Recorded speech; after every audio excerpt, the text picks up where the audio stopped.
জাতীয় নির্বাচনের প্রতীকের বিষয়ে আসতে চাই, এটি নিয়ে গতকাল থেকে কথা হচ্ছে। আমি একটি সার্জিস লিখেছেন ফেসবুক পোস্টে, আমি সেটি একটু পড়তে চাই। শাপলা জাতীয় প্রতীক নয়, জাতীয় প্রতীকের একটি অংশ। একইভাবে ধানের শীষ, পাটপাতা এবং তারকাও জাতীয় প্রতীকের অংশ।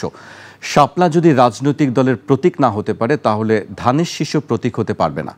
আর যদি জাতীয় প্রতীকের যে কোনো একটি অংশ রাজনৈতিক দলের প্রতীক হতে পারে, তাহলে শাপলাও হতে পারবে।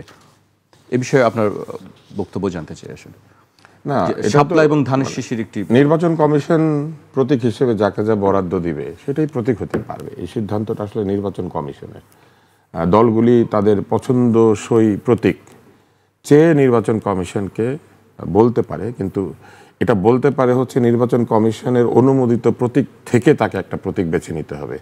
আপনি নিজে নিজে একটা প্রতীক ডিজাইন করে নির্বাচন কমিশনে যাওয়ার কথা না, যে আমি একটা প্রতীক ডিজাইন করে নিয়ে এসেছি, আপনি এটা আমাকে দিয়ে দেন। অথবা আপনি একটা বেছে নিয়ে নিজে নিজে যাওয়ার কথা না। প্রতীকের তালিকা আছে নির্বাচন কমিশনে এবং সেই প্রতীকের অনুমোদিত প্রতীকের তালিকা থেকে একটা প্রতীক বেছে নেওয়া যায়। 115টি তালিকা তারা চূড়ান্ত করেছে। হ্যাঁ, তাহলে সেইখান থেকে বেছে নেওয়ার কথা। এখন ধরেন দল তো চাইতেই পারে, যে কোনো কিছু প্রতীক হিসেবে চাইতে পারে, কিন্তু এখানে একটা প্রশ্ন আছে। ধরেন শাপলা প্রতীক হলো, সোনালী ব্যাংক এবং বাংলাদেশ ব্যাংকের মাঝখানে যে একটা আইল্যান্ড আছে, সেখানে একটা শাপলা ছোটবেলা থেকে বানানো আছে, তা একটা দলের প্রতীক ভাস্কর্য হিসেবে স্থাপিত আছে। সারাদিন ওই দলের প্রতীকের সামনে দিয়ে আমাদের যাইতে হবে। তো এখন ধরেন আরেকটা দল এসে বললো, তাহলে লাঙলের একটা বানিয়ে দাও, একটা দাঁড়িপাল্লাও বানাও, কিছু ধানের শীষও বানিয়ে দাও, এবং সকলে যার যার প্রতীক বিভিন্ন রাস্তার মোড়ে চেয়ে বসলো। আসলে এই যুক্তিগুলি হচ্ছে কুযুক্তি।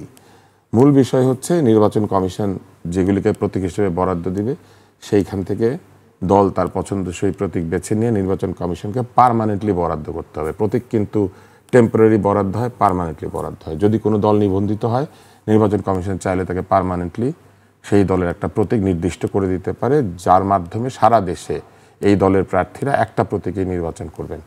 এখন যে দলের নিবন্ধন এখনো হয় নাই, সেই দল কি প্রতীক পাবে এটাও নিশ্চিত হয় নাই, কিন্তু হাতে এই প্রতীক নিয়ে মিছিল করছে।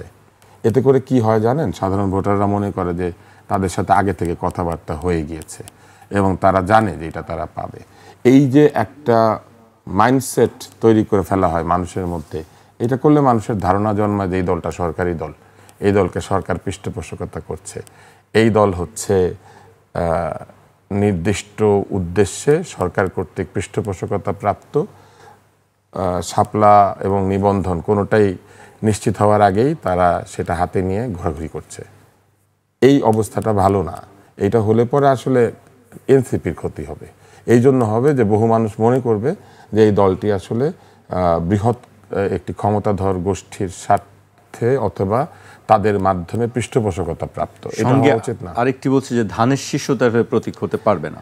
ধানের শীষ আসলে অনেক পুরনো প্রতীক। ভাসানী সাহেব ধানের শীষে একসময় প্রতিদ্বন্দ্বিতা করেছেন। ধানের শীষ অনেক পুরনো প্রতীক। ধানের শীষ প্রতীক হতে পারবে না এটা তো বলতেই পারেন, বললে বাদ দিয়ে দিবে ধানের শীষকে, তাতে কি হবে? এইবার আমি আপনাকে আরেকটা প্রশ্ন করি, সেটা হচ্ছে যে তার মানে সকলেই বিশ্বাস করে নিচ্ছেন যে লোকে প্রতীক দেখে ভোট দেয়, দলের প্রতীক যেটাই হবে। ধরেন আমি একজন জনপ্রিয় ব্যক্তি, আমার দলকে এই মগটা প্রতীক হিসেবে দেওয়া হলো, আমি যদি গিয়ে বলি যে আমাকে সারা দেশে মগে পুরস্কার দেন বা মগে ভোট দেন, সেটা কি মানুষ দিবে না? প্রতীক কি ঠিক করে যে আপনি কাকে ভোট দিবেন সেটা, নাকি আপনার জনপ্রিয়তা ঠিক করে যে আপনি আপনার প্রতীকটাকে জনপ্রিয় করবেন?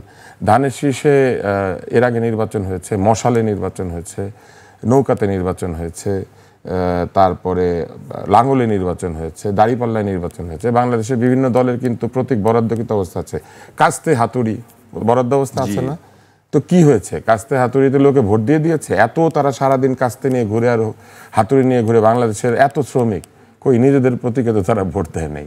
কিংবা ধরেন এত চাষি বাংলাদেশে, সবাই লাঙ্গল ব্যবহার করে, কই সবাই তো লাঙ্গলে ভোট দিয়ে দেয় নাই। তো প্রতীক দিয়ে কি আসলে ভোট ঠিক হয়? এটা তো আমি দেখলাম যে এটা বেশ মজার ব্যাপার, যে গুণগত মান কিংবা দলীয় যে শক্তি তার চাইতে বড় হয়ে দেখা দিচ্ছে প্রতীক, যে প্রতীকটা পেলেই নির্বাচনে জয় হবে বা মার্কা পেলেই নির্বাচনে তাদের সবাইকে চিনবে। ব্যাপারটা কি এরকম? তা তো না।